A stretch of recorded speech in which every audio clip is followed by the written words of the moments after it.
Our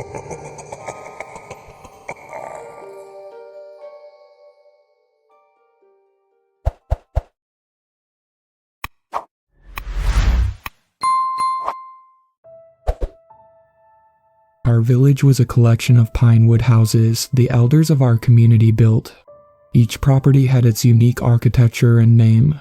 Someone knocked on my family's door. I was the only one awake in the abode. Morning had arrived a little over an hour earlier. I answered and it was a temple guard. These men were easily spotted as protectors because they wore wine-colored robes. Their uniforms were unmistakably visible whenever they were in public. Although they frequently monitored the interior of our main spiritual house, they did on occasion summon others within their private residencies to appear before the Messiah and the leadership team below him. The reasons as to why varied. It could be an assignment of a mission or a very public rebuke. "Are you Eric Liddell?" the guard asked. I saw his eyes wander behind me to search for anyone else who may have matched my description. "Yes," I said. "You are required to appear before Mitch." Mitch Jones was the second in command of our religion.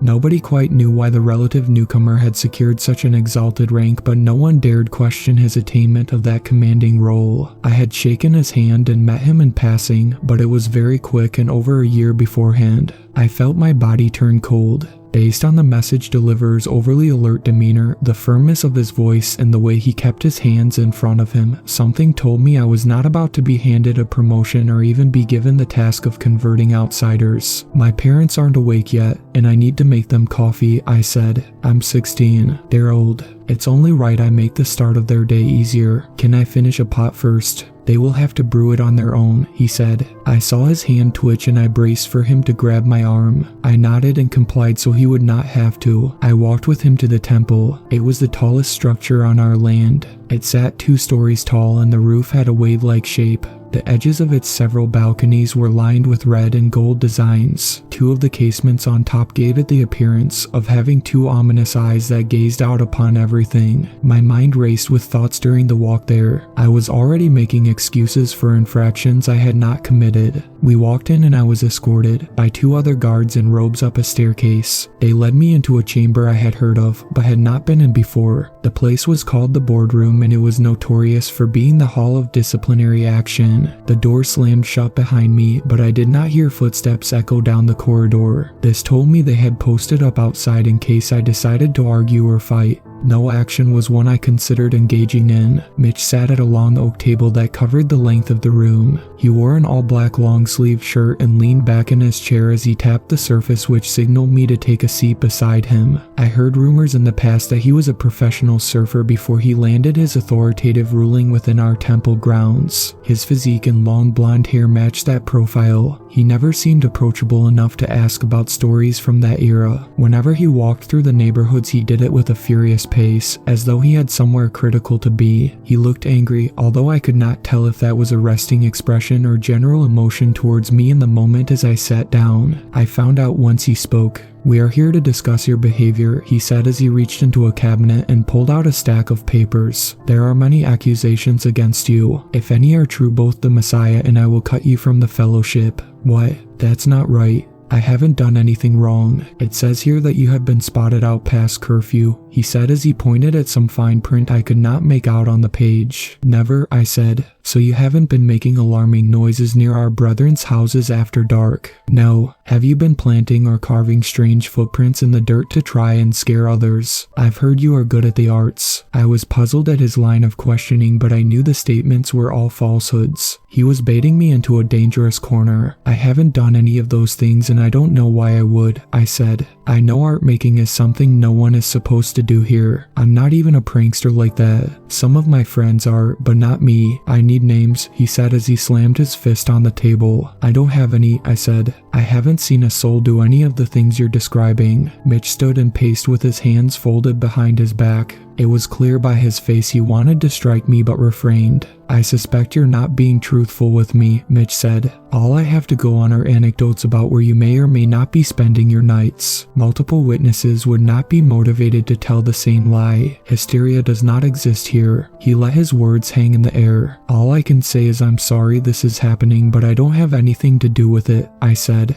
"There is one solution," he said as he reclaimed his seat and lifted a pen over a document he isolated from the stack before he jotted something on it. "You will not be allowed to participate in the hallowed sunset tomorrow. Everyone will be informed of your exclusion from our most valued festivity." I was speechless. The hallowed sunset was the closest thing we had to a communal gathering, or what I had heard people on the outside refer to as a party. It was a social event and a spectacle with great food. The music was always entrancing, and the sweets rich. He eyed me and awaited my response. I could tell he wanted a rude reply or prepared himself to get defensive if I disrespected him. "You've identified the wrong one," I said. "I'm not a troublemaker. I don't deserve to be banned from the one event everyone likes. Don't make me escalate the write-up," he said as he handed me review papers. "It is mandatory you show those to your folks when you return. Have a great day." I was allowed to walk home alone. As I made my way along a concourse littered with dead leaves, a fog settled between the pines and the howling of coyotes echoed through the branches. I stared down at the review papers and read them at least a dozen times before I walked into the house again. It was a checklist of the alleged violations I was accused of. I felt my stomach churn as I gave them to my parents. They were at the dining table and things were tense before I gave them the news, which would make the after effects of whatever argument they were in the process of recovering from worse. "Are you trying to disgrace us in the eyes of the fellowship?"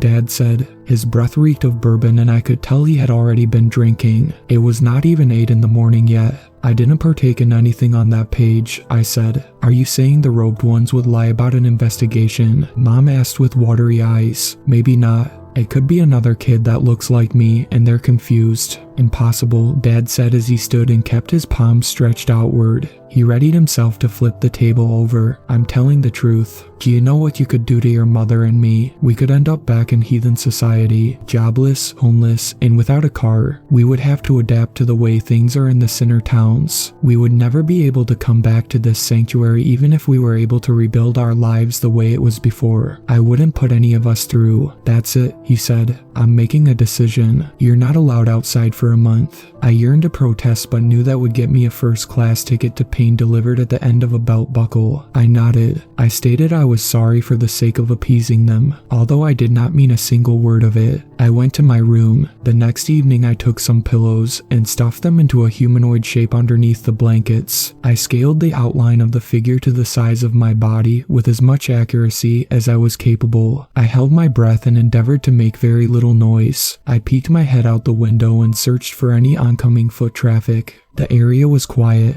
I crawled out and my foot got caught on the sill. A shoelace had come undone. I yanked my leg out and fell backward onto a mound of grass. I stood, dusted myself off, and kept the window cracked open with a pencil to have easy access. Upon my return, I headed towards the vicinity where the hallowed sunset was happening. I was going to be a part of the gathering whether they wanted me to or not. Even if it was only as a distant spectator. It was held behind the temple. I walked towards it the long way to not get spotted. I knew a few things as I made my way through the woods toward the sounds of mandolins and drums. First, I had to be aware of patrols the wine-colored robed men would complete around the perimeter. Second, I was also cognizant of how almost everybody knew I was temporarily exiled from being able to partake in the ceremony. I would have to avoid detection from everyone. I was invisible my entire life until that moment. I possessed a newfound local fame I did not want. I crept along the pathway and climbed a mossy oak. It seemed to be an eternal ladder, one that took me careful and labored movements to sink my fingers into. I maneuvered upwards. A copious amount of time passed until I reached the top.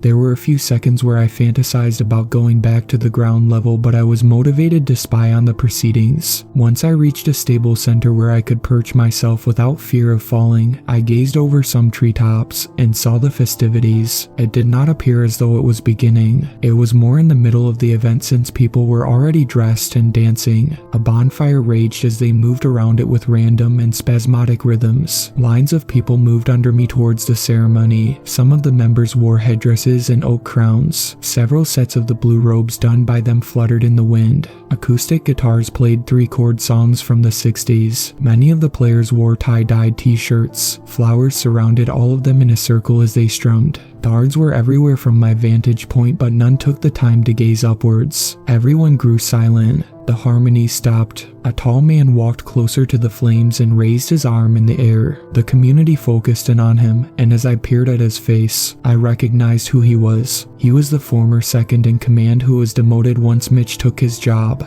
His arms were covered in paint and his face had a white stripe over one half of it. He raised a wooden doll in the air. It looked as though it could have sat outside exposed to the elements for months before finding its way here. He raised his other hand, which held a glinting knife. He cut off its head and arms and threw the wood shavings into the faces of a few who sat before him. He ran the blade over the doll's torso a few times and revealed the chipped inside. He rubbed it against his chest. Dozens of splinters pierced beneath his flesh. I did not understand this. It was different from last year's event, where everyone seemed to have a good time and not watching a politically fallen elder hurt himself. He sunk the blade into his hand. He illustrated a strange symbol on his stomach with the resulting blood. He turned his back on the crowd and walked towards the fire pit. He jumped into it. The fire consumed him. There were no emotions on anyone's face. It was as though they expected this. Some of the children viewing it did not move but remained stationary at the behest of their fathers. I looked down and saw a girl roughly my age. She locked eyes with mine before a gasp escaped her. She sprinted away in the same direction I had taken to get there. Worry filled me. I knew who she was. Her name was Julia Highland.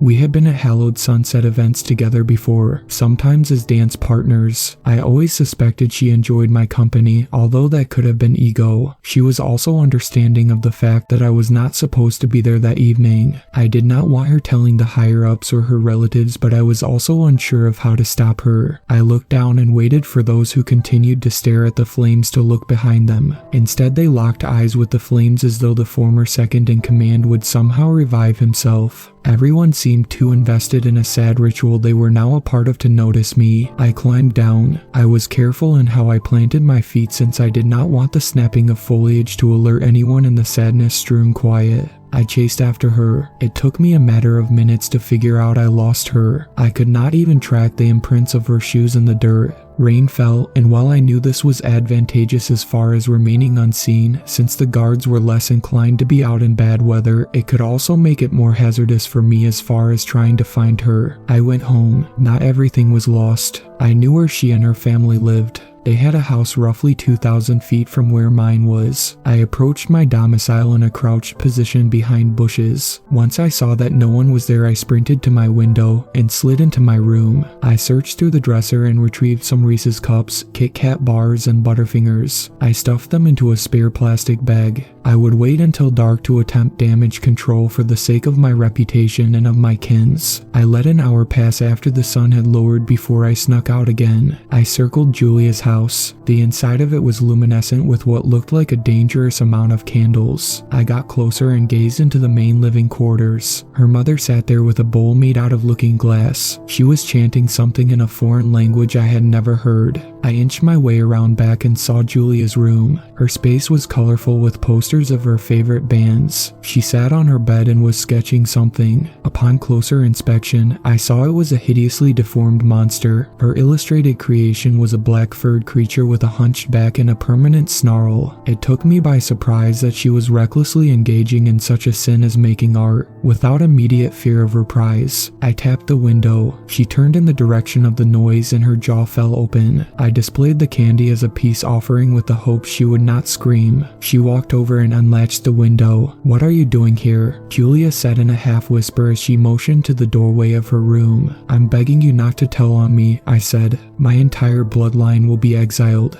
If they find out I broke the conditions they set forth, then my life will change. I didn't want to miss the hallowed sunset because it's what I look forward to all year. It is a sin for me to keep the secrets of someone guilty of a disgrace." She said, "I didn't do anything. Why would they frame you? I think someone was mistaken as being me. Have you told anyone you saw me there today?" "No," she said, "but I know it's the right thing to do." I gave her the chocolate confectionaries. Her eyes widened as she gripped the wrappers and held them up to the light of her bedside to make sure they were real. Where did you get these? When they made me deliver the good word, door to door in that town right outside Castle Valley, I said. Placerville. I always stop by a convenience store to make the walks through the neighborhoods less dull. If you have some more of these, she said with a smile. I'll never say a word about what I saw. I was amused as I gave her the rest of what I had. So we have a deal? I asked as I extended my hand. We shook on it. One more thing, she said as I turned around to go back to my place. You owe me now, not the other way around.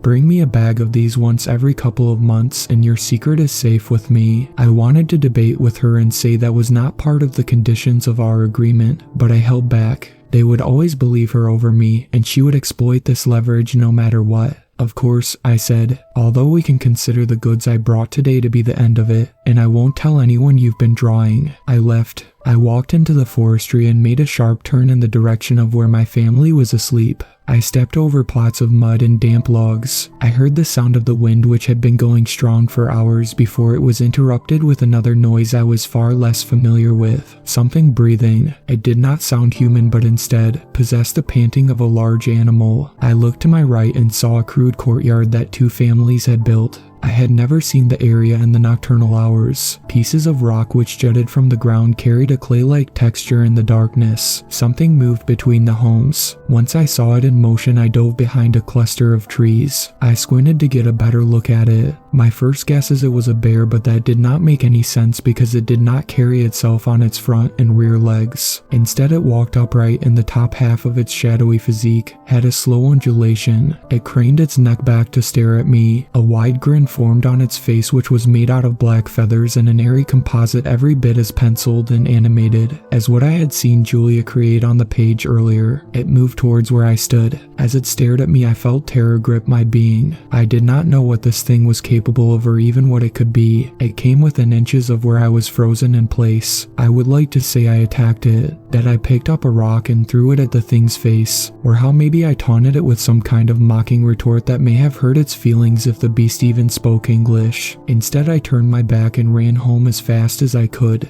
I kicked pine cones and sticks behind me. I heard screaming. I looked over my shoulder and saw a man in a wine-colored robe engaging with it. He kicked and punched at the thing before he was pushed aside as though he weighed nothing. Knowing the thing had that kind of strength only made me want to get out of there faster. I fled. I spent the majority of that night and the next morning brooding about what I had seen in my room until the sun rose. I had a tale to share that no one would believe and it made me feel alone. My father would see it as an outright lie for attention and split my lip open. My mother would dismiss it as a cry for attention and pretend as though I never talked about it. I was still technically in trouble with leadership, and even though I knew one of the protectors had seen the same thing, I would have deeper problems administratively if I confessed to being out past curfew. The bell in the center of the town rang. This meant that the Messiah was going to give a speech and everyone had to be present for his words. I went to the middle of the community and blended in with the crowd. Our great one stood behind a podium. The front of the soapbox had a peace sign spray painted on it, and the withered skull of a bobcat nailed to it. Only an elite few will cross the pearly gates, he said.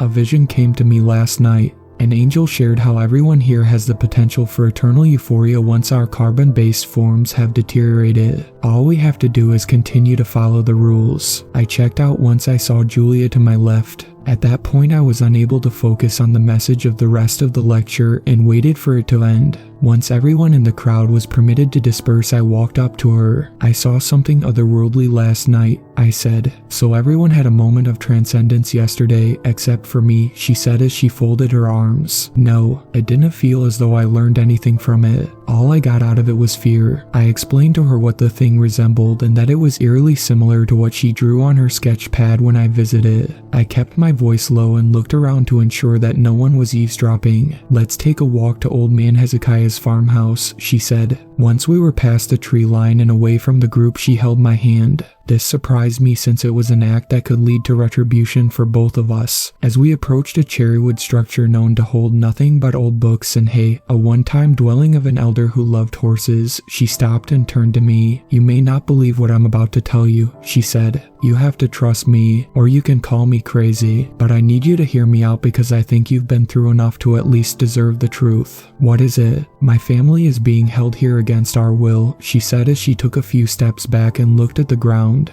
Neither of my parents are true believers anymore. The Messiah, or Ben Laria, as my dad calls him whenever we're out of earshot, knows my father has a warrant for bank fraud on the outside. If we leave, Dad will go to prison because Ben will call the cops on us as soon as we're not here. What does that have to do with me? So listen, my dad and mom chose to get revenge in their way. They brought occult books with them from the public library whenever we went on missions. Spiritual books that our Savior hasn't written. Do you know what the consequence of that is? I do, but we haven't been caught yet. So my family has been creating guardians. What do you mean? Familiars. Spiritual entities manifested through spell work to provide specific tasks. Okay, I said as I felt my head spin. What does the one your family summoned do? What is its main purpose? To protect, defend, and avenge abused children within this community. Anyone who even intends to harm a young one in this area will receive a visit from it. A sinking feeling in my stomach started. This explained why it left me alone and went after the guard.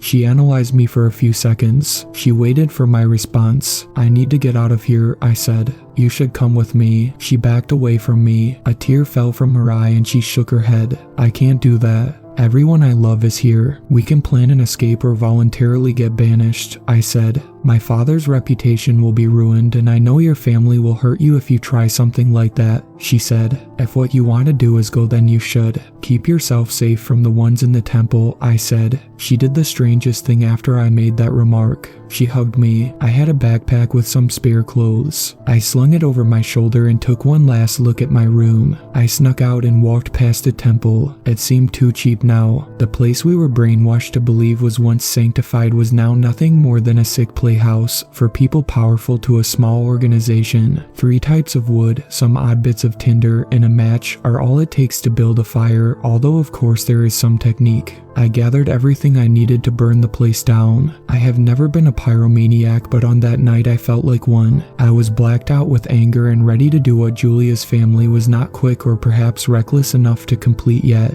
I struck the match and admired the flame. Then I had a moment of clarity. Other people would die or get hurt. It would spread quickly. We were miles away from the nearest fire station. The elders and those who made the regulations here were not my concern, but I could not live with myself if I left everything a smoldering mess and harmed innocent people with 3rd-degree burns or worse. I blew it out and walked into the woodland. I kept going until I reached a highway. I hitched a ride to the nearest city. It was a place mainly built for tourists in the mountains known for its copious snowfall. Within a week I got a job in snow removal. No one cared that I did not have an ID or a place to live. The owner of the laboring company allowed me to stay at the office of the business where I slept on the floor next to a space heater. I would never return to that horrid makeshift township which thrived on lies, manipulation, and other unspeakable abuses of power. I lay awake at night and contemplate how many of the guilty felt the familiar's cursed presence, and I hope the sting of it never leaves them.